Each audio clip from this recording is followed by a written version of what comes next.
ये क्या करने जा रही हो तुम? इस समय ना तो मैं आपकी बहन हूँ भ्राताश्री और ना ही हस्तिनापुर की महारानी गांधार नरेश। इस समय मैं एक माता हूँ, एक माता जिसे महादेव से उत्तर चाहिए उसके साथ हुए अन्याय का। और जब तक मुझे वो उत्तर नहीं मिल जाता, आज मुझे कोई नहीं रोक सकता।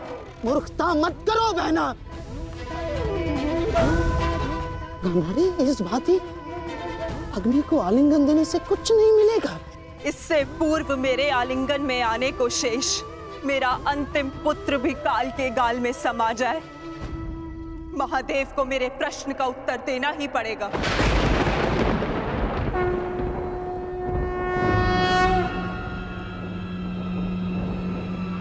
नहीं नहीं नहीं बहना, मैं तुम्हें ऐसा नहीं करने दूंगा, नहीं करने दूंगा मैं तुम्हें ये सब कुछ ना।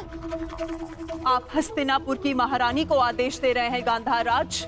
देखो बहना, ईश्वर के लिए ये सब मत करो। एकांत।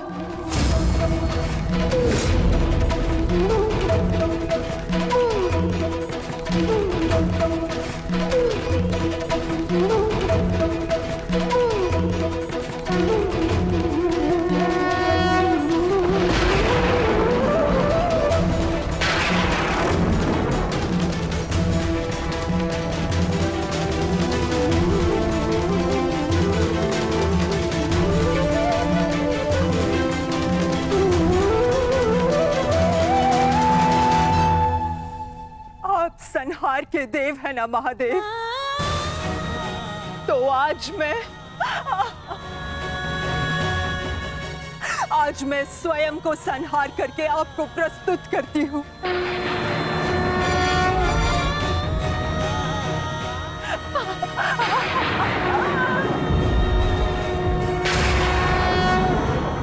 आपने मुझे शतपुत्रवती होने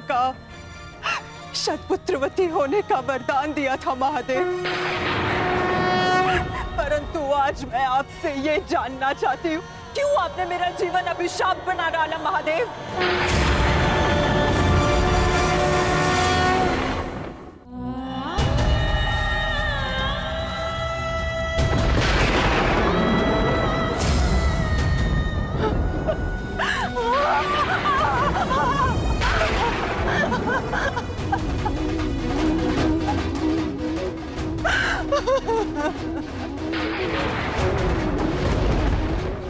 प्रकट होइए महादेव,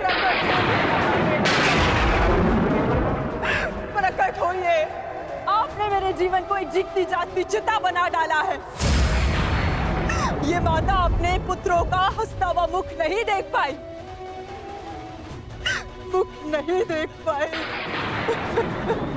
परंतु उनकी चिताओं की अग्नि को अनुभव किया है महादेव।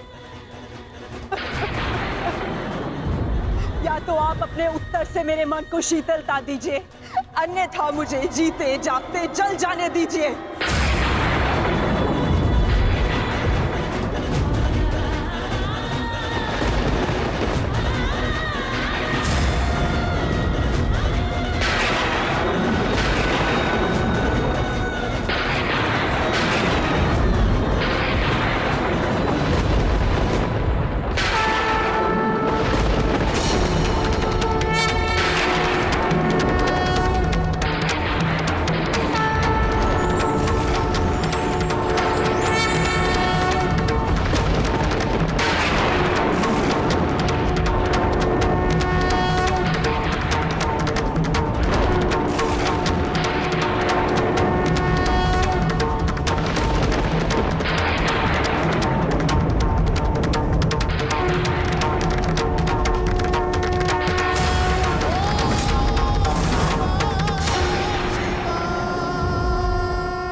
किस प्रश्न ने तुम्हें इतना विचलित कर दिया है गांधारी? अन्याय ने मुझे विचलित किया है महादेव, वो अन्याय जो आपने मेरे साथ किया। मेरे 100 पुत्रों के वरदान को 100 पुत्रों के नाश के अभिशाप में बदल दिया है उन पांडवों ने। बोलिए महादेव, बोलिए, ये कैसी नीति है आपकी? ये तो नियति है गांधारी। हर एक के जन्म के साथ उसकी मृत्यु निर्धारित होती है। उसे लेके मनुष्य विचलित हो सकता है, परंतु ना ही ये अन्याय है और ना ही प्रतिशोध का कारण। नहीं महादेव, मैं ना तो यहाँ प्रतिशोध के लिए आई हूं और ना ही प्रतिकार के लिए। ये एक माता है जो आपके समक्ष खड़ी है, जिसके 99 पुत्रों का निर्दयता से वध कर दिया गया है। उसे केवल एक पुत्र की सुरक्षा चाहिए। मुझे दुर्योधन की मृत्यु नहीं देखनी है। आपका वरदान झूठा नहीं होना चाहिए महादेव। जिसे आपने 100 पुत्र होने का वरदान दिया, वो निसंतान नहीं मरनी चाहिए महादेव। जो हानि मेरी कोख को अब तक हुई है, उसे मैं सह लूंगी, किंतु मेरा अंतिम शेष पुत्र दुर्योधन, मैं आपसे उसकी सुरक्षा मांगती हूँ महादेव। मेरे पुत्र की रक्षा कीजिए महादेव। उसे भीम के प्रहार से बचा लीजिए। पांडवों को अस्त्र देने वाले महादेव, यदि आज मेरे पुत्र को ढाल नहीं देंगे तो मैं स्वयं आज अपने प्राण उसके लिए समर्पित कर दूंगी।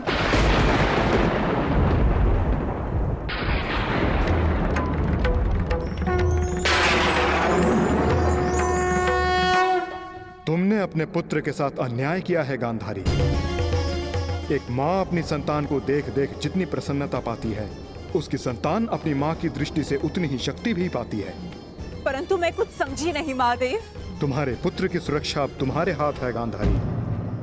वर्षों से आंखें बंद करके जो तप अर्जित किया है, उसका प्रयोग करो।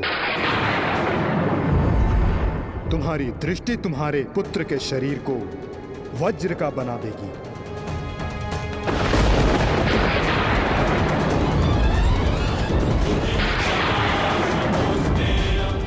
वो वज्र जिसे किसी का प्रहार नहीं तोड़ पाएगा।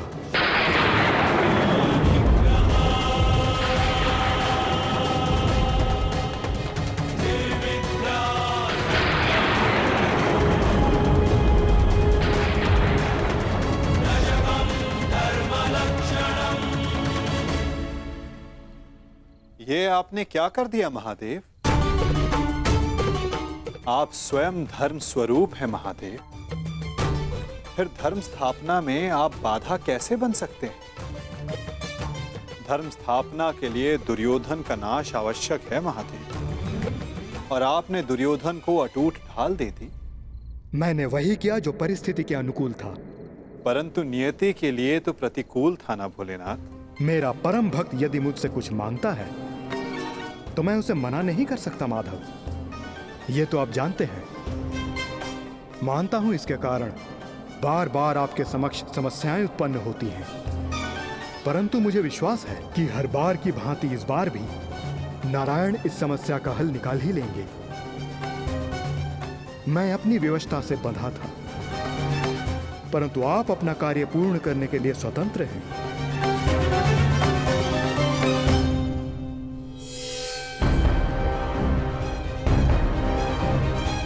नियति के अनुकूल पर नीति के प्रतिकूल।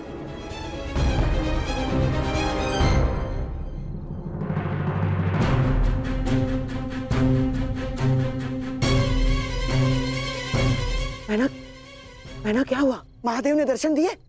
मैना बता। गांधारी,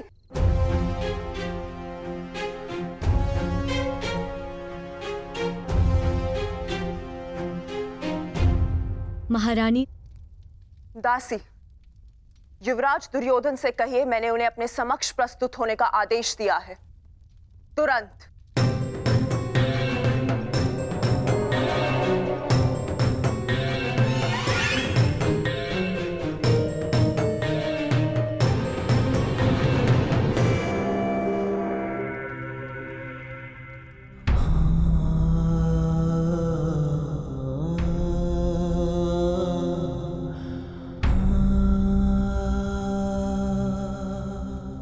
तुम्हारी मृत्यु का प्रतिकार में एक से लूंगा मित्र,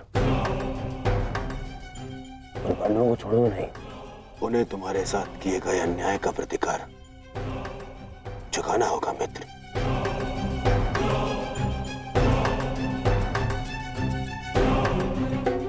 युवराज दुर्योधन, मैं मद्राज आज तक किसी के सामने नहीं झुका, परंतु आज मैं अपना सर झुकाकर अपनी भूल को स्वीकार करने आया हूं। मद्राज, चक्र निकालने में मेरी सहायता कीजिए। तुम भूल रहे हो अंगराज, तुम सूत पुत्र हो, तुम स्वयं अपने रथ का चक्र निकालो। मद्राज, मुझे मेरा विजय धनुष दीजिए। नहीं अंगराज, मैं तुम्हारी आज्ञा का पालन नहीं करूंगा।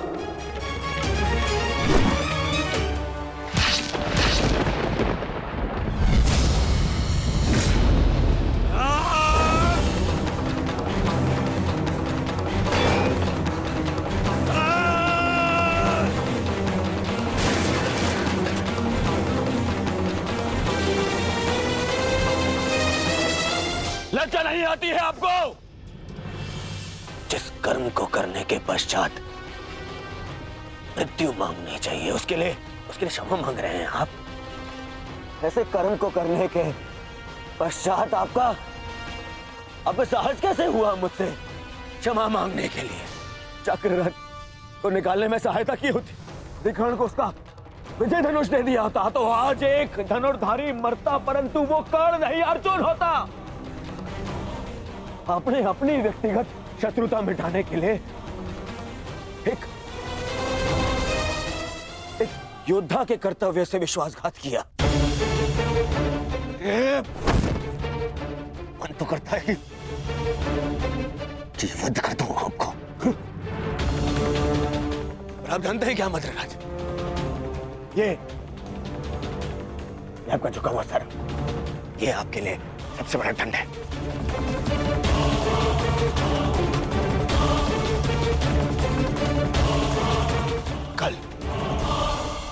कल प्रातःकाल सूर्योदय से पूर्व आप युद्ध भूमि से अस्त हो जाएंगे।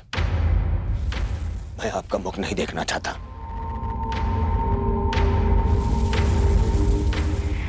मैं कर्ण की मृत्यु का प्रतिशोध लेना चाहता हूं युवराज।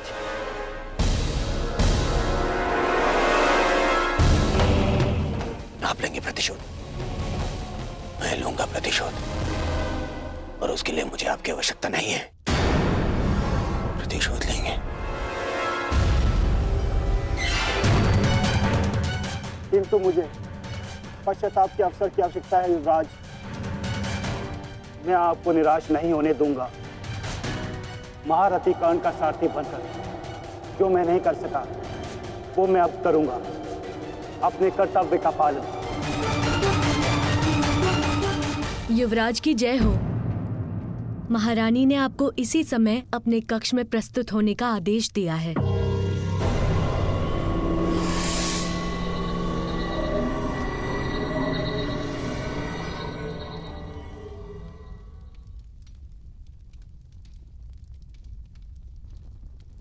पिताश्री, माता ने यूं अचानक मुझे स्मरण क्यों किया? इस समय एक माता केवल अपने पुत्र से बात करना चाहती है पुत्र, इसके अतिरिक्त मुझे कुछ ज्ञात नहीं।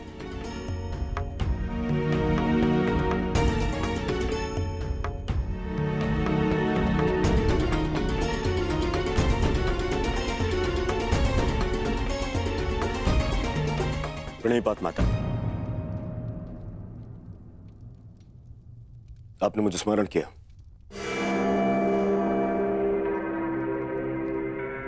हाँ पुत्र, स्मरण किया, क्योंकि मैं तुम्हारा मरण नहीं देख सकती। संपूर्ण जीवन तुम्हें केवल एक ही पीड़ा थी ना, कि तुम्हारी माता ने तुम्हें एक बार भी नहीं देखा। स्मरण है दुर्योधन, युद्ध प्रारंभ होने से पूर्व तुमने कहा था, युद्ध से पूर्व एक बार, बस एक बार मुझे अपनी दृष्टि से देख लीजिए माता। आज मैं अपनी और तुम्हारी इच्छा पूर्ण करना चाहती हूँ दुर्योधन। आज मैं तुम्हें देखना चाहती हूँ पुत्र। सच माता, किंतु माता अब जो मैं करने जा रही हूं उसके पश्चात तुम युद्ध जीतो या ना जीतो, परंतु मेरी ममता हार से बच जाएगी। मैं कुछ समझा नहीं माता। अब मैं तुम्हें जो कहने जा रही हूं पुत्र, उसे ध्यानपूर्वक सुनना और आज्ञा अनुसार ही पालन करना।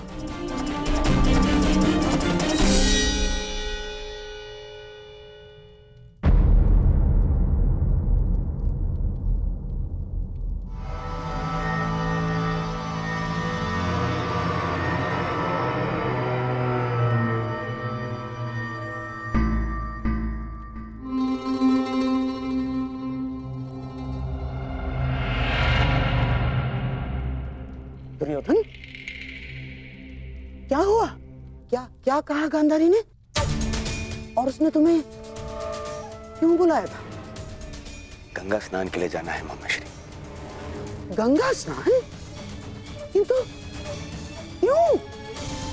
क्यों दुर्योधन? देखो दुर्योधन, तुम अपने मामा को कुछ नहीं बताओगे? हैं? ये स्नान, ये क्या है सब कुछ? माता के आदेश का पालन करने के लिए किंतु परंतु नहीं पूछते मामाश्री। मैं भी तुम्हारे साथ चलता हूं।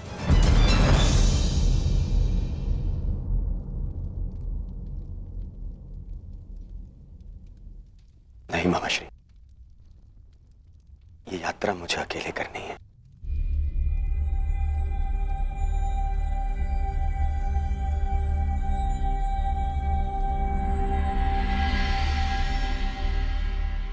आइए आप सब भोजन ग्रहण कर लीजिए। किन हाथों से भोजन ग्रहण करें पांचाली?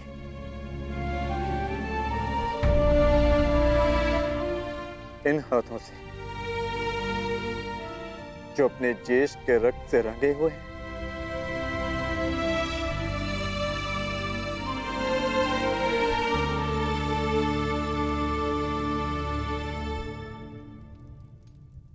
जाओ पार्थ, जाकर विश्राम कर लो।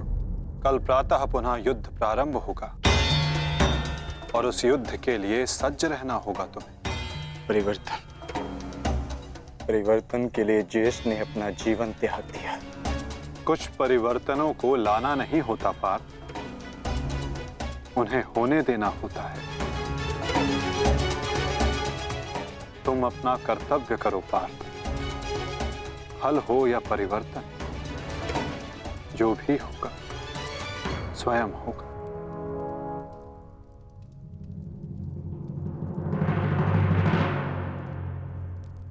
आप कहां जा रहे हैं माता? कुछ परिवर्तन ऐसे होते हैं पार्थ जिनमें सहायता करना धर्म होता है और कुछ ऐसे जिनमें बाधा डालना आवश्यक। मैं समझा नहीं माता। समझने की आवश्यकता भी नहीं है पार्थ।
मैं यहां से चलकर जाऊंगा।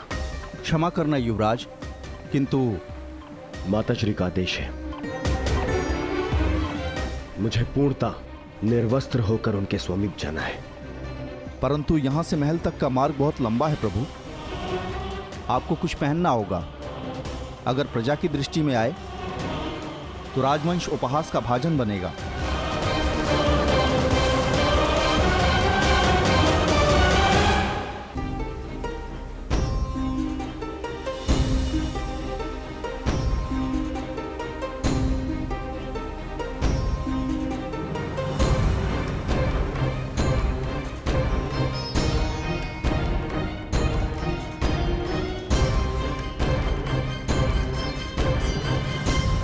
अपने पिता का आदेश नहीं मानता, बहुत बड़ा बुद्धिमान समझता है अपने आप को। क्या कहा था मैंने? बछड़े की डोर हाथ में रखना, समझता नहीं है? बहुत बुद्धिमान है तू। क्या समझाया था मैंने? क्या कहा था मैंने? क्या पूछ रहा हूँ मैं? क्या समझाया था मैंने? ये क्या कर रहे हो? क्यों इस बालक को कष्ट पहुंचा रहे हो? अब तुम कौन हो हमारे बीच में आने वाले? ये मेरा पुत्र है, मैं जो चाहे इसके साथ वो करूं। तुम हमारे मध्य में आने वाले कौन होते हो? मैं हस्तिनापुर का युवराज हूँ। क्षमा करिए युवराज, मैंने आपको पहचाना नहीं, परंतु वास्तविकता ये है कि इसने अपने माता पिता के आदेश का पालन ही नहीं किया। मैंने इसे बताया था, बछड़े की डोर कभी हाथ से मत छोड़ना, सदैव डोर अपने हाथ में ही रखना, परंतु ये नहीं माना। इसने बछड़े की डोर को अपने हाथ से छोड़ दिया और बछड़ा खो गया। अब आप ही बताइए, मैं क्या करूं? परंतु आप इस भांति अर्धनग्न अवस्था में। मेरी माता का आदेश है। देख, सीख इनसे कुछ। हस्तिनापुर के युवराज होते हुए भी अपने माता पिता के आदेश का अक्षरशः पालन करते हैं। धन्य हैं आप युवराज। माता पिता के आदेश का अक्षरशः पालन करना, माता पिता ने जो भी कहा है, जैसा भी कहा है, उस कार्य को उसी अनुरूप करना कोई आपसे सीखे युवराज। पुत्र, तुम्हारे पिता उचित कह रहे हैं। तुम्हें अपने माता पिता की बात माननी चाहिए।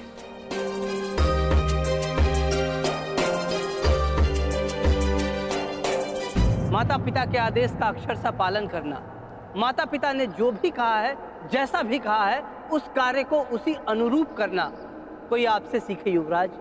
धन्य हैं आप युवराज।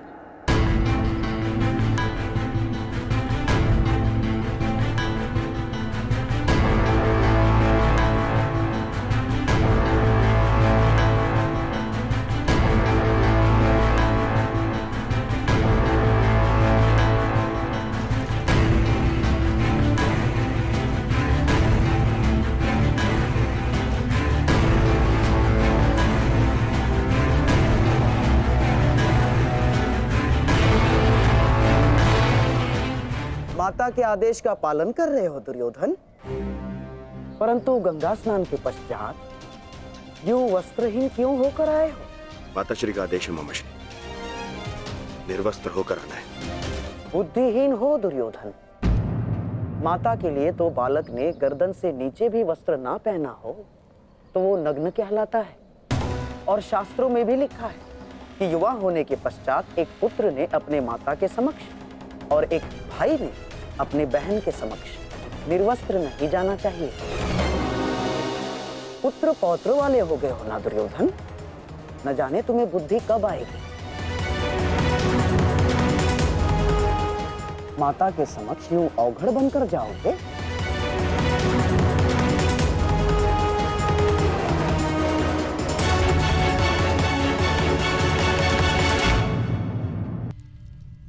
अब यदि कुछ शेष है तो वो है मिटा डालने का संकल्प। उन पांडवों को मिटा डालने का संकल्प। अब या तो आपका पुत्र जीवित रहेगा और या फिर वो पांडव। मुझे क्षमा कर दीजिएगा माता, परंतु अब ये युद्ध नहीं रुकेगा, नहीं रुकेगा ये युद्ध।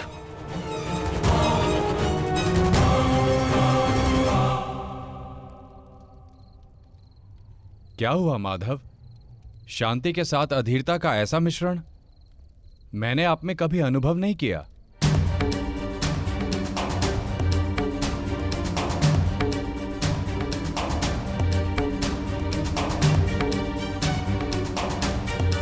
मौन क्यों है माधव?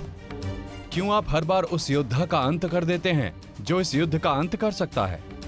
क्यों माधव, क्यों? जिसे हम अंत समझते हैं वो एक नया प्रारंभ होता है बारबरी। जिसे हम काया का अंत समझते हैं वो कायांतरण होता है। और जिसे तुम एक योद्धा का अंत समझ रहे हो वो एक नए परिवर्तन का प्रारंभ है। उचित कहा माधव। हर अंत में ही एक नया प्रारंभ है, परंतु यह आवश्यक नहीं कि हर अंत के पश्चात एक नया परिवर्तन जन्म ले, क्योंकि कभी कभी एक अंत एक प्रतिशोध को जन्म देता है, और वो हो चुका है। एक नया प्रतिशोध जन्म ले चुका है माधव।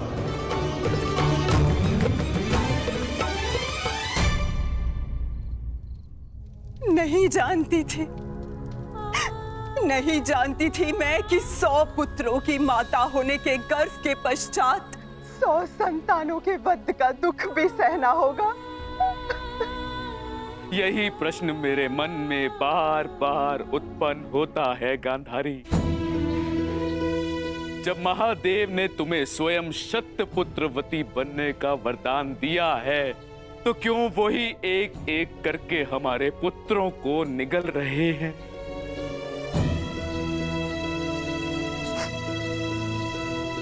उत्तर मिलेगा आर्य, इस प्रश्न का उत्तर भी अवश्य मिलेगा।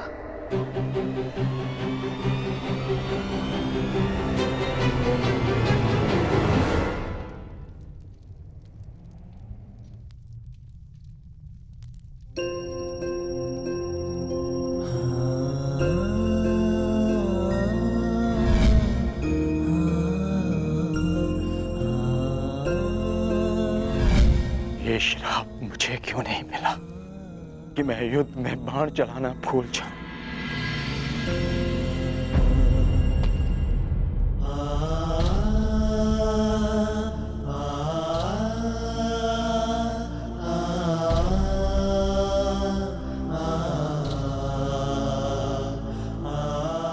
ये कैसा युद्ध है माधव, कैसा युद्ध?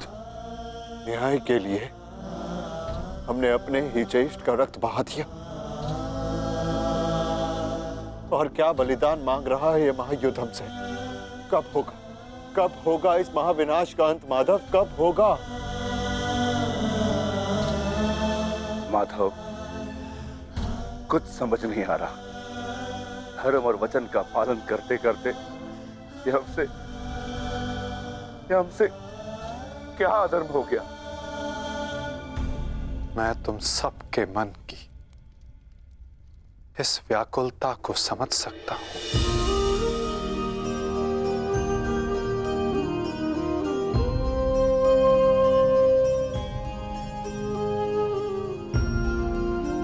तुम सब इतने समय से इस सत्य से वंचित थे, किंतु इसका कारण स्वयं तुम्हारे ज्येष्ठ थे। और जब सत्य समक्ष आया तो बहुत विलंब हो चुका था।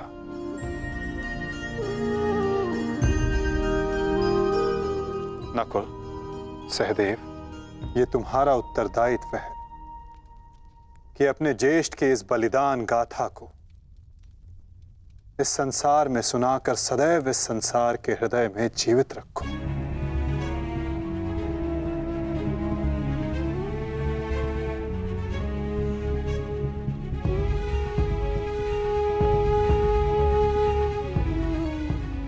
पार्थ, तुम्हारे ज्येष्ठ अंगराज कर्ण सदैव इस युद्ध के प्रारंभ से पूर्व अपना अंत जानते थे।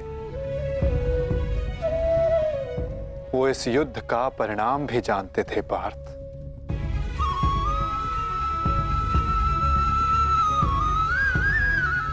परंतु चिंता मुझे उनकी है जो देख नहीं पाते, क्योंकि जो देख नहीं पाते उनकी इच्छाओं का परिणाम बहुत घातक सिद्ध हो सकता है। वाले हो गए हो ना दुर्योधन? न जाने तुम्हें बुद्धि कब आएगी। माता के समक्ष यूं अवघड़ बनकर जाओगे? रुको,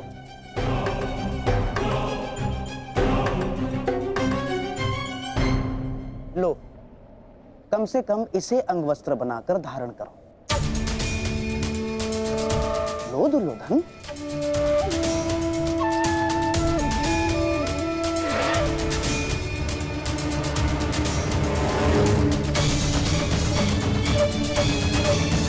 सोच क्या रहे हो दुर्योधन?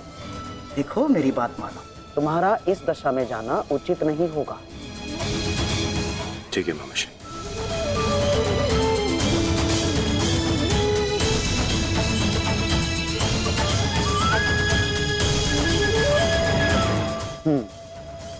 अब जाओ और अपनी माता के आदेश का पालन करो। जाओ।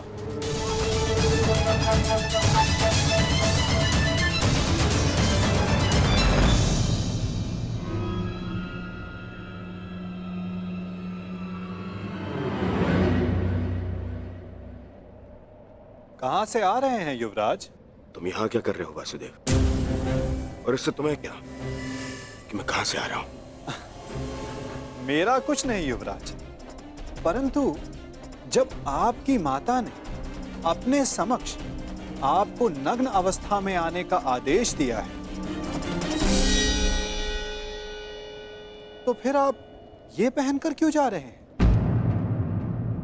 उस अवस्था में जाइए जिस अवस्था में आपको आपकी माता ने बुलाया है।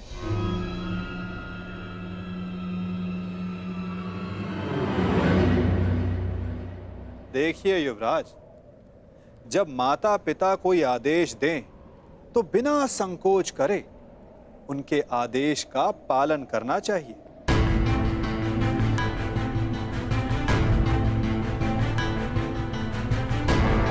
किंतु तुम्हें माता के आदेश के बारे में किसने बताया?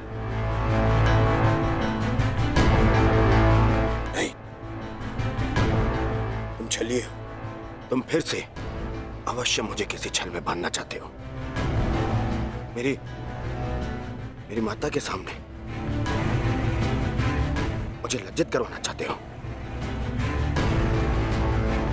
नहीं वासुदेव, नहीं, मैं अब तुम्हारे किसी भी छल में नहीं आने वाला। चले जाओ यहां से। मैं तुम जैसे छलिए की एक बात नहीं मानूंगा।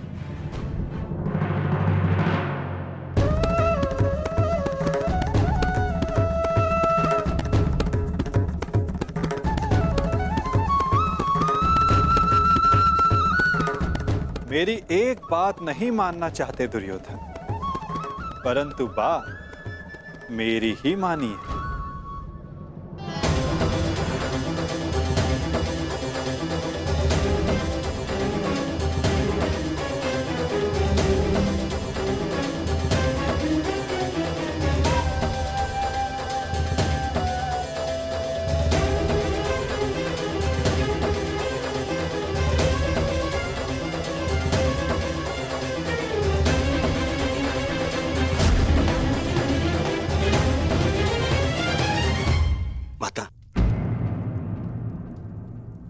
मैं आपके आदेश अनुसार गंगा स्नान करके आ गया माता।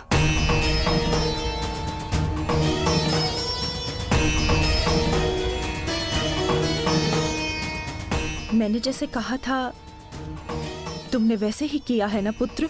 जी माता। तो सज्ज हो जाओ पुत्र।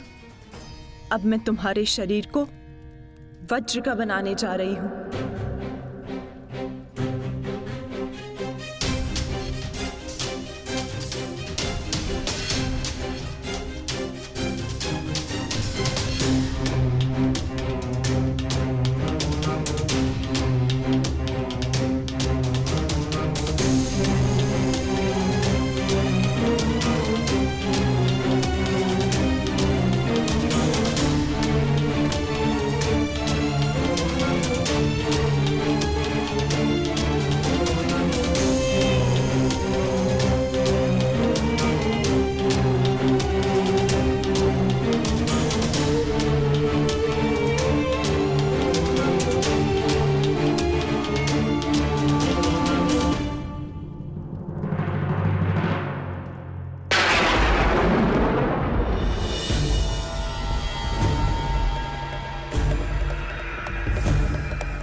संकेत है कि कुछ बड़ा होने जा रहा है गुरुपुत्र।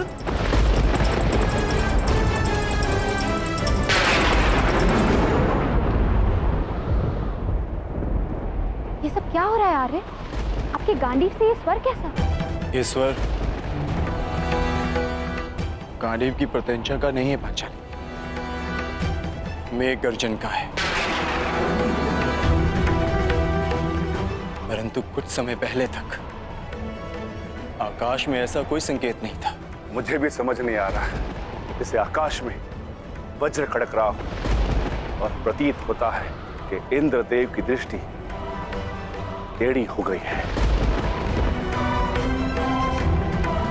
नहीं विकोदर, ये संकेत है कि किसी की दृष्टि कई वर्षों के पश्चात किसी पर पड़ी है।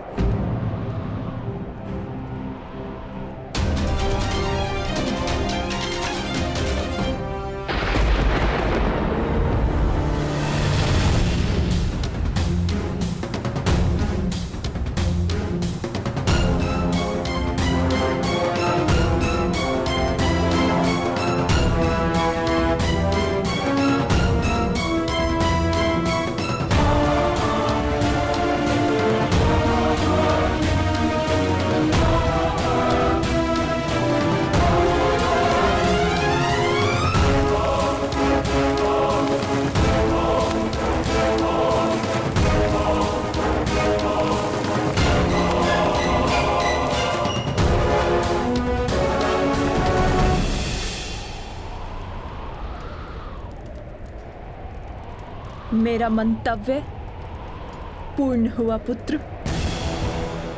अब कोई तुम्हारा वध नहीं कर पाएगा। महादेव के आशीर्वाद और मेरे तप के प्रभाव से तुम्हारा संपूर्ण शरीर वज्र का हो गया है, जिसे क्षति पहुंचाना असंभव है।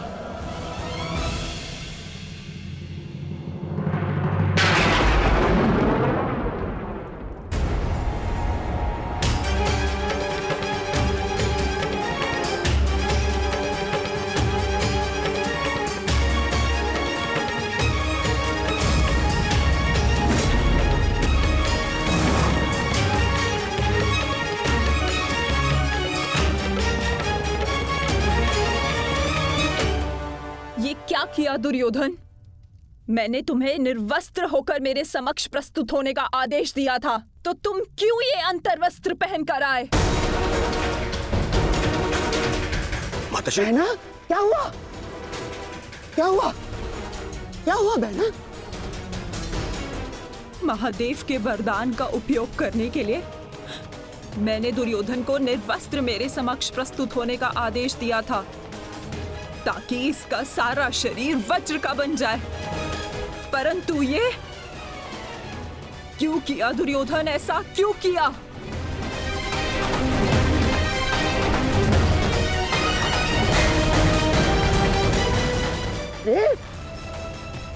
तुम कभी कभी बुद्धि का भी प्रयोग कर लिया करो।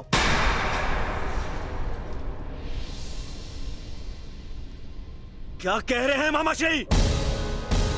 आप ही ने तो मुझसे कहा था कि माता के समक्ष पूर्णतः निर्वस्त्र होकर नहीं जाना चाहिए। आप ही ने कहा था। मैंने कहा? मूर्ख हो गए हो तुम। मैं कब मिला तुमसे? और ये सब कुछ मैंने नहीं कहा है तुमसे। नहीं, यदि आप मुझसे नहीं मिले तो वो कौन था?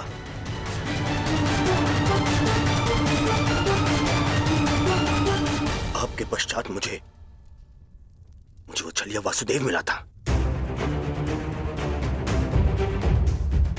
वो छलिया कृष्ण।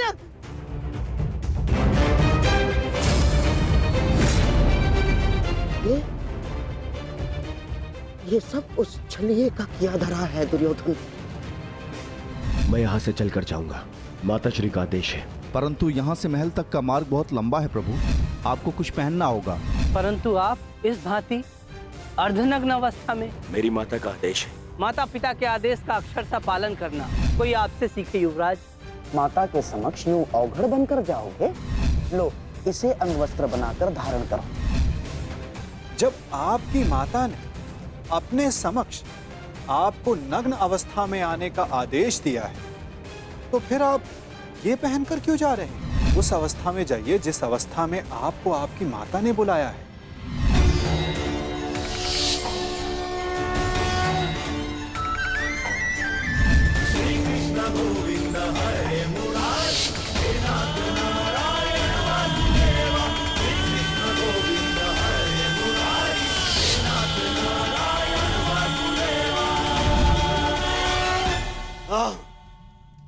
ये सब उसी के कारण हुआ है। मैं उसे नहीं छोड़ूंगा, मैं उसे जीवित नहीं छोड़ूंगा, जीवित नहीं छोड़ूंगा मैं उसे। बहना, बहना, मुझे ऐसा लगता है कि अभी भी समय शेष है। एक बार मेरे होने वाले सम्राट को पुनः देख लो। दुर्योधन, उतारो तुम्हारी ये अंतर्वस्त्र, उतारो। अरे तुम समझ सकते?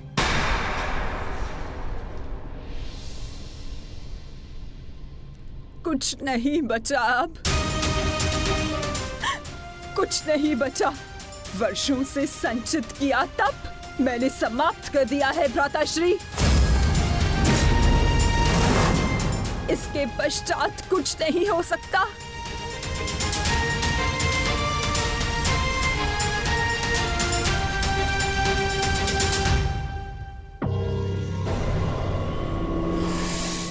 माता,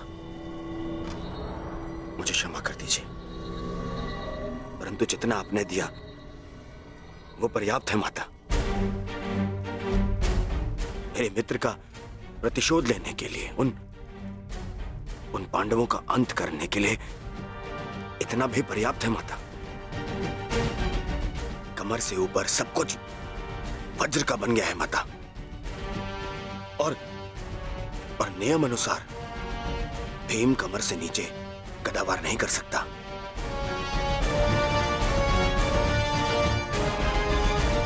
आप चिंता मत कीजिए माता।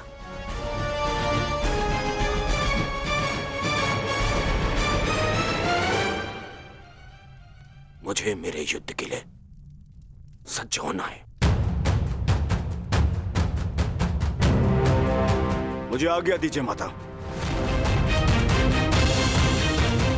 मैं वचन देता हूं कि मैं आपके इस आशीर्वाद को व्यर्थ नहीं जाने दूंगा। प्रणिपात माता। विजयी भव पुत्र, अवश्य ही तुम्हारी विजय हो।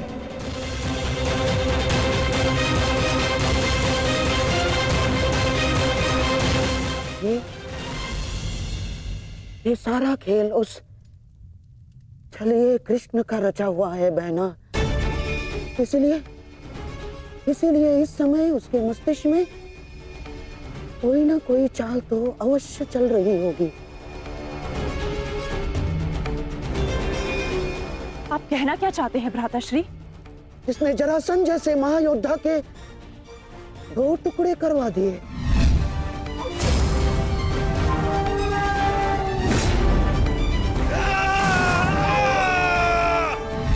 इसने महामहिम भीष्म को उस शिखंडी का सहारा लेकर शरशैया पर लिटवा दिया।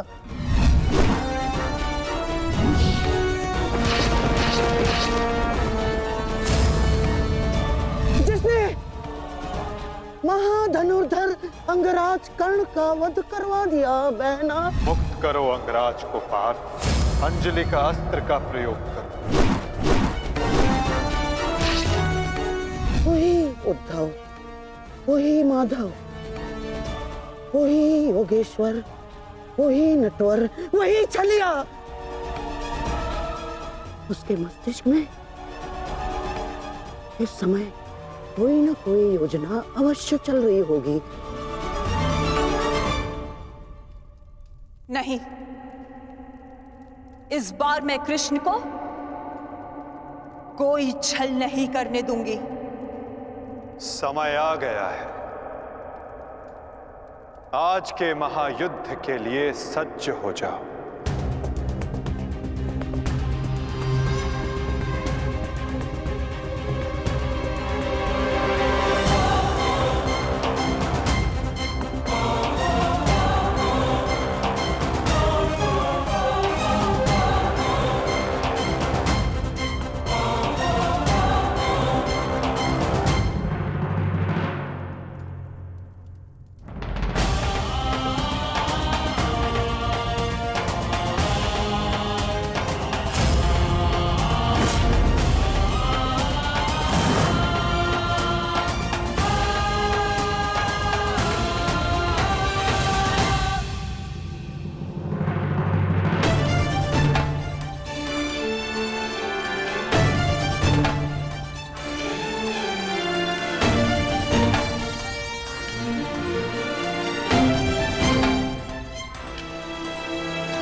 ये गांडीव इतना भारी लग रहा है माधव कि उठा ही नहीं उठ रहा। हाँ माधव, ज्येष्ठ की मृत्यु के पश्चात शस्त्र भारी हो गए हैं। शस्त्र भारी नहीं हुआ है विकोदर, तुम्हारा मन भारी हो रहा है।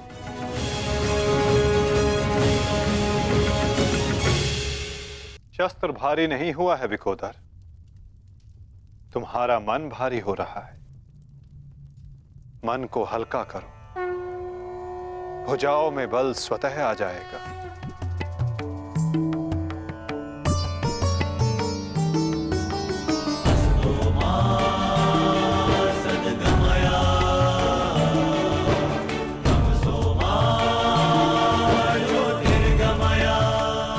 तुम सब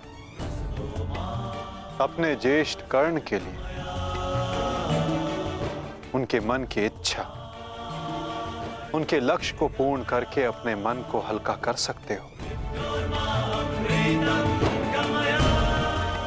कर्ण के पश्चात अब तुम सबको उसके परिवर्तन के लिए ये युद्ध करना होगा।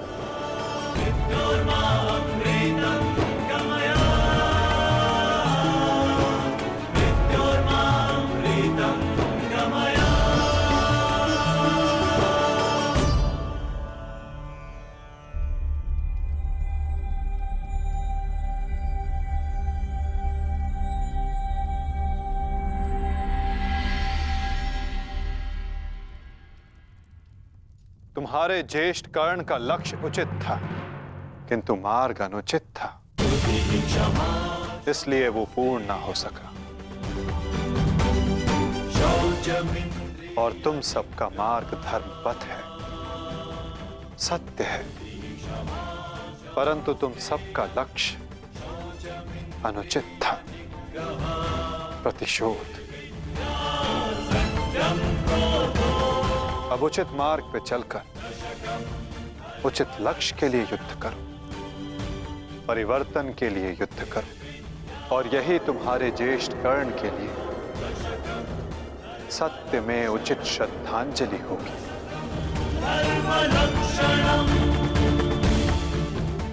और परिवर्तन तब तक नहीं आ सकेगा जब तक दुर्योधन जीवित है।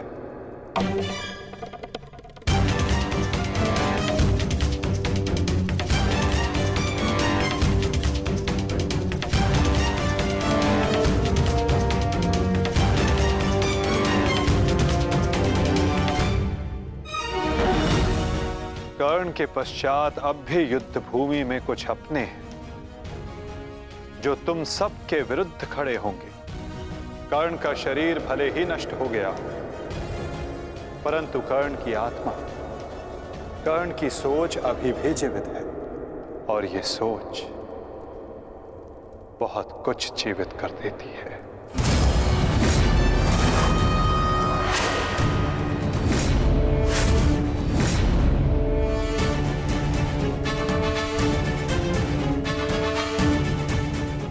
युद्ध का 18वां दिन।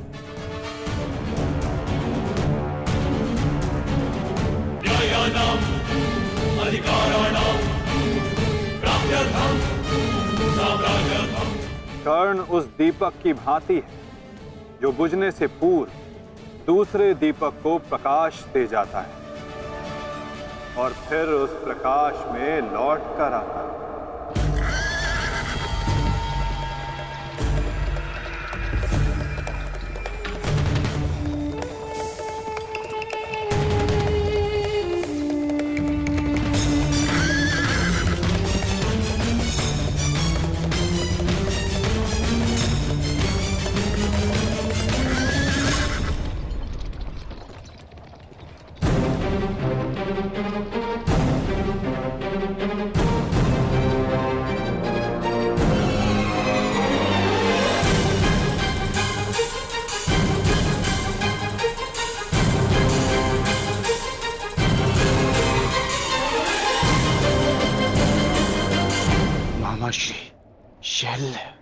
कहा था ना पार्थ, इस युद्ध में कुछ और अपने होंगे जो तुम्हारे विरुद्ध खड़े होंगे।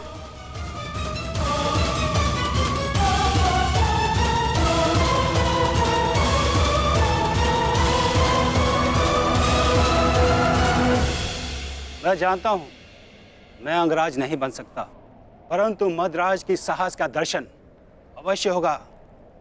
मैं वचन देता हूं जो मैं सारथी बन के नहीं कर पाया वो अब मैं अपने रथी के रथ पर आरूढ़ होकर अवश्य करूंगा।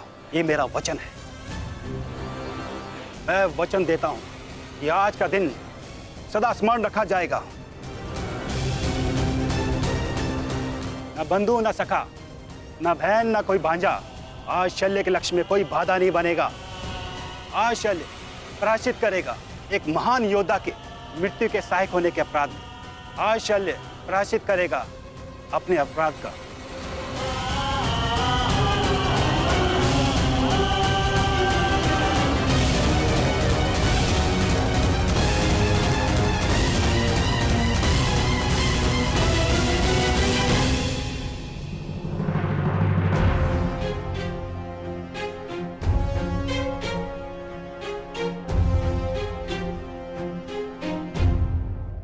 यदि ऐसा है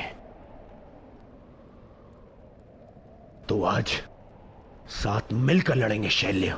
आओ मेरे साथ मिलकर मेरे मित्र का प्रतिशोध लो। सर सेनापति शैल्य। सेनापति शल्य की, सेनापति शल्य की, सेनापति शल्य की।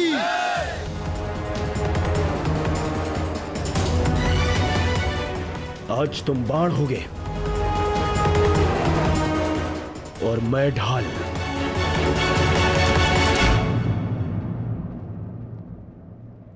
मित्र कर्ण के लिए और ये मेरे पश्चाताप के लिए।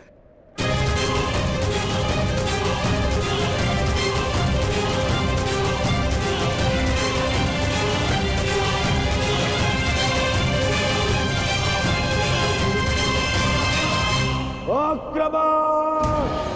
आक्रमण!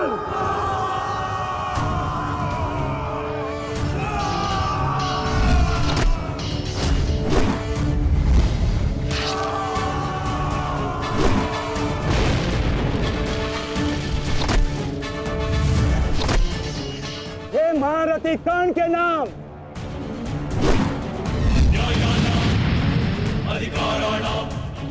ये मित्र कर्ण के लिए।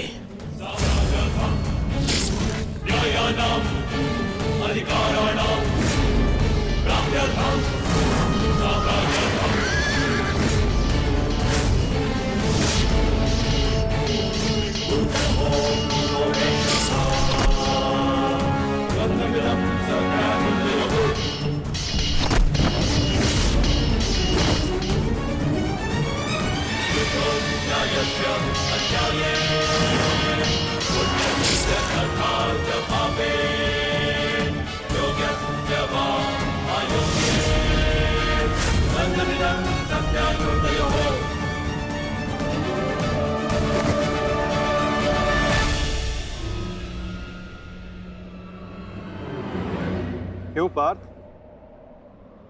क्या कर पाओगे मद्रराज शैल्य के बल का सामना? रथ को मदर राज और दुर्योधन की ओर ले चलिए माधव।